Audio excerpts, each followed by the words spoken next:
God. This video was shot after a four-car collision and moments before the tanker truck carrying diesel fuel caught fire. Watch the man on the right. His name is Carole Bugeaud, running toward the truck. He tries to get to the driver still inside. As the flames spread, he frantically tries the other side.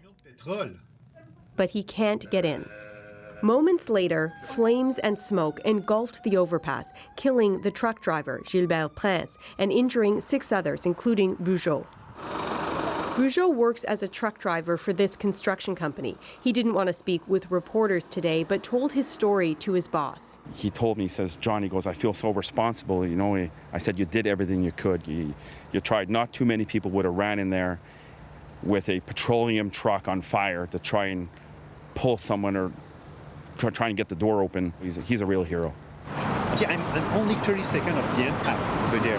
Jean-Sébastien Cossette watched the accident unfold, filming Bugeaud's pained efforts from his office 17 floors above the highway.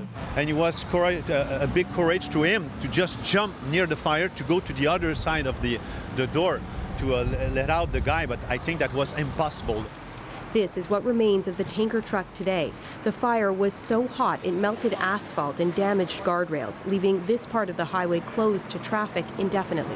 Provincial police are still investigating, but say the initial collision may have been caused by another vehicle that was stopped further along the highway.